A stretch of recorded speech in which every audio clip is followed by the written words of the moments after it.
Hey guys, welcome to my channel teach to learn.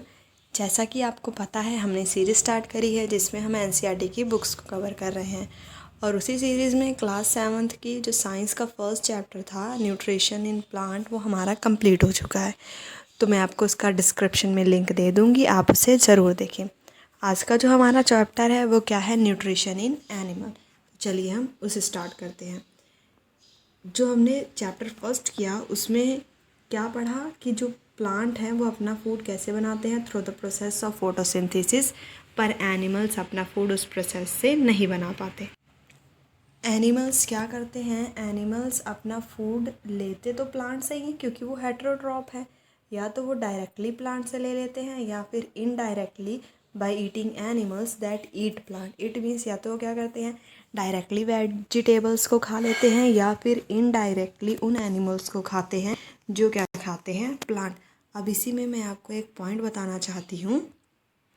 एक लिंडेमैन था जिसने क्या दिया था, 10% लॉ दिया था। और वो 10% लॉ क्या कहता है कि अगर कोई भी एनिमल है वो क्या, अगर फूड खा रहा है तो जो फूड खा रहा है उसका सिर्फ 10% एनर्जी ही उसको मिलेगी। जैसे हम क्या कहते हैं, सबसे पहले क्या होता है, प्रोड्यूसर जो क्या करता है, फूड बनाता है, देन प्राइमरी कंज्यूमर, और उसके बाद सेकेंडरी कंज्यूमर, फिर टर्शरी।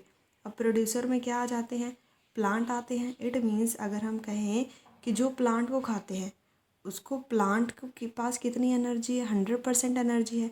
तो जो प्लांट को खाएगा उसके पास कितनी एनर्जी जाएगी, 100% का 10% मीन्स कि 10% एनर्जी उसके पास जाएगी। और जो इन प्राइमरी कंज्यूमर को खाएगा उसके पास, मतलब सेकेंडरी कंज्यूमर के पास 10% का 10% क्या हो जाएगा, 1%। उसके पास कितनी एनर्जी जाएगी, 1%। ऐसे ही टर्शरी के पास 0.1% एनर्जी ही जाती है। तो अब ये देखते हैं कि अगर हम प्लांट को डायरेक्टली खाएं तो हमारे पास कितनी एनर्जी आ रही है, 10%। और बाकी जो 90% एनर्जी होती है वो रिलीज़ की फॉर्म में, हीट की फॉर्म में रिलीज़ हो जाती है, या फिर कोई और प्रोसेस में वो यूज़ हो जाती है। तो और जो उन प्राइमरी कंज्यूमर को खा रहा है, जैसे कि गोट वगैरह हो गए, वो क्या करती है, प्लांट को खाती है। और जो गोट को खाते हैं, जैसे कि लायन हो गए, वो क्या हो गए, सेकेंडरी कंज्यूमर। तो उनके पास कितनी एनर्जी जा रही है, सिर्फ 1% एनर्जी जा रही है। ओके, नाउ नेक्स्ट जो हमने पढ़ा था चैप्टर 1 में कि जो एनिमल्स हैं वो क्या करते हैं, प्लांट, और कुछ एनिमल्स ऐसे हैं जो प्लांट और एनिमल्स दोनों को खा लेते हैं। और जो फूड हम खा रहे हैं वो हमें, कोई भी एनिमल है फूड को क्यों खाता है, ताकि फूड से हम उनकी ग्रोथ हो सके, उनकी बॉडी रिपेयर हो सके, और उनकी बॉडी की जो भी फंक्शन है वो चल सके। Now next, animal nutrition includes. जो भी एनिमल्स के अंदर न्यूट्रिशन होते हैं उसमें क्या क्या आ जाता है कि हमें वो न्यूट्रिशन चाहिए, क्योंकि न्यूट्रिशन की रिक्वायरमेंट, और वो जो हमारे बॉडी के अंदर जा रहा है वो किस तरीके से जा रहा है, और उसका हमारी बॉडी में जाके कैसे वो यूटिलाइज हो रहा है। ओके, नेक्स्ट क्या है, क्लास 6th में बहुत सारे कंपोनेंट्स के बारे में भी आपने स्टडी किया होगा, जिसमें क्या थे, कार्बोहाइड्रेट थे, प्रोटीन, फैट, विटामिन, मिनरल्स, ये सब क्या थे, उसके कंपोनेंट थे। और उन्हीं कंपोनेंट में कार्बोहाइड्रेट भी था, जो मैंने अभी आपको बताया। ये क्या है, एक कॉम्प्लेक्स सब्सटेंस है। इट मीन्स इसे हमारी बॉडी यूटिलाइज एज सच नहीं कर सकती। उसको यूटिलाइज करने के लिए ये क्या होती है, सिंपल सब्सटेंस में ब्रेक डाउन होती है। अब इसके लिए एक एग्जांपल लेते हैं। जैसे कि मान लीजिए मेरे पास क्या है, यहाँ पे एक अलमीरा है, ठीक है। ये अलमीरा ऐसी है, और इस अलमीरा में हमने एक बड़ी सी रॉक है, उसको डालना है। ऐसे सच तो इतनी बड़ी वुड या फिर कोई भी लकड़ी का टुकड़ा मान लो, वो तो ऐसे जा नहीं पाएगी इस अलमीरा में। उसके लिए हमें क्या करना पड़ेगा, हम क्या कर सकते हैं, इसके पीसेस कर सकते हैं। जैसे मैंने क्या किया, इस वुड के ऐसे पीसेस कर दिए। अब पीसेस करने के बाद इसका 1 पीस, 2 पीस, उसको क्या कर सकते हैं, हम इस अलमीरा में ऐसे रख सकते हैं। वैसे ही हमारी बॉडी भी है। ये जो कॉम्प्लेक्स सब्सटेंस क्या है, कार्बोहाइड्रेट है, वो एज सच हमारी बॉडी में नहीं आ रहा है। ये मान लीजिए हमारी क्या है, बॉडी, एज सच हमारी बॉडी में नहीं जा पा रहा है, पर अगर वो सिंपल सब्सटेंस में ब्रेक डाउन हो जाएगा तो हमारी बॉडी में यूटिलाइज हो जाएगा। वैसे ही यहाँ भी है। इन्होंने एक फिगर भी दिखाई है कि कॉम्प्लेक्स सब्सटेंस है वो ब्रेक डाउन हो गया सिंपल सब्सटेंस में, और the break down of complex substance of food into simple substance, उसे ही हम क्या कहते हैं, डाइजेशन कहते हैं। इट मीन्स वो फूड क्या हो गया, डाइजेस्ट हो गया। नेक्स्ट हमारा जो इस चैप्टर का फर्स्ट टॉपिक है वो क्या है, different ways of taking food, कि फूड को शरीर में ले जाने के कितने तरह के वेज होते हैं। डिफरेंट ऑर्गेनिजम्स के डिफरेंट वेज होते हैं। जैसे बी होती है वो क्या करती है, सक करती है, और जो बच्चे होते हैं एनिमल्स के या ह्यूमंस के, वो अपनी माँ का दूध फीड करते हैं। जो स्नेक्स होते हैं, पाइथन जैसे, वो क्या करते हैं, सीधा स्वलो कर जाते हैं, निगल जाते हैं अपने ही शिकार को। और सम एक्वेटिक एनिमल्स वो पहले फ़िल्टर करते हैं टिनी फूड को और उसके बाद उन्हें फीड करते हैं।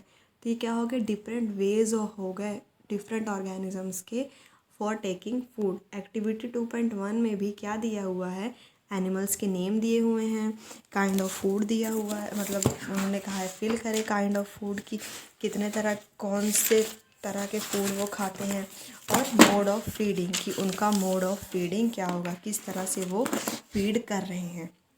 इसमें सबसे पहले क्या है, scraping. Scraping mode of feeding का मतलब है कि जैसे ज़मीन में कुछ भी गिरा है उसको पूरा साफ कर जाना। तो इस तरह कौन करता है, आंट करता है। जो च्यूइंग है वो कौन करता है, ह्यूमन बीइंग्स करते हैं। जो साइफोनिंग है, साइफोनिंग भी सकिंग की तरह ही होता है, पर इसको करते हैं कौन है, बटरफ्लाई, क्योंकि बटरफ्लाई की एक लंबी ट्यूब होती है और वो लंबी ट्यूब से सक करती है, इसीलिए ये अलग प्रोसेस हो जाता है जिसे हम कहते हैं साइफोनिंग। नेक्स्ट क्या है, capturing and swallowing. Capturing and swelling कौन करता है, ईगल, मतलब उसने अपने शिकार को देखा और फिर उसको खा जाता है। और उसके बाद है स्पॉन्जिंग। स्पॉन्जिंग में क्या होता है, जैसे कि जो हाउस फ्लाई होती है वो क्या करती है, जो भी उसे खाना होता है उस पर पहले अपनी सलाइवा गिराती है, खाने में अपनी सलाइवा को मिक्स करने के बाद वो उसे सॉल्यूशन में कन्वर्ट करके फिर खाती है। तो इस तरह की जो फीडिंग होती है उसे कहते हैं स्पॉन्जिंग। और सकिंग मतलब कि चूस कर खाना, चूसना, मॉस्किटो भी चूसते हैं हमारा खून, लाइस भी होगा, ये सब किस में आ जाते हैं, सकिंग में आ जाते हैं। तो आप इस टेबल को अच्छे से फिल कर लेना। नेक्स्ट क्या है, हम एक अमेजिंग फैक्ट की बात करते हैं, किसके बारे में, स्टारफिश के बारे में। क्योंकि जो स्टारफिश है feed on animals covered by hard shells of calcium carbonate. जो स्टारफिश है कैसे एनिमल्स को खाती है, जो कवर होते हैं हार्ड शेल से, और वो जो हार्ड शेल होता है वो किसका बना होता है, कैल्शियम कार्बोनेट का। तो इसमें क्या आ जाएंगे, स्नेल आ जाएगा, क्योंकि और जो ये सारे जो हार्ड शेल से कवर जो शंख होता है वो आ जाएगा, क्योंकि ये क्या है, इनकी बॉडी के ऊपर हार्ड शेल होता है पर इनके अंदर क्या होते हैं, सॉफ्ट एनिमल्स होते हैं। ये सबसे पहले क्या करते हैं, उनकी हार्ड शेल को ओपन कर लेते हैं, और फिर ये जो स्टारफिश है ना, ये अपने मुंह से अपने स्टमक को क्या कर देते हैं, बाहर निकाल लेता है। और बाहर निकालने के बाद जिस एनिमल के हार्ड शेल को हटाया था उसी एनिमल का जो सॉफ्ट पार्ट होता है उसको वो खा जाता है।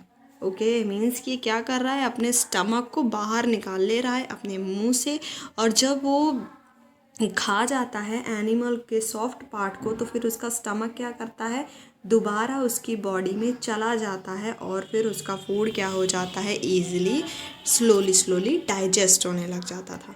तो कैसा लगा आपको ये अमेजिंग फैक्ट, और मुझे बताइएगा कि आपको क्या इसके बारे में पहले पता था। ओके, तो नेक्स्ट जो हमारा टॉपिक है डाइजेशन इन ह्यूमन, इसको हम ऐसा करते हैं अपनी नेक्स्ट वीडियो में कवर करेंगे। ओके, आई होप आज जो मैंने आपको ये छोटा सा टॉपिक कराया था, different ways of taking food, आपको ये अच्छे से समझ आ गया हो। And thanks for watching. Video पसंद आई हो तो इसे अपने फ्रेंड्स के साथ शेयर करें, वीडियो को लाइक करें, और चैनल को क्या करें, सब्सक्राइब करें इसी तरह की और वीडियोस देखने के लिए। Thanks for watching.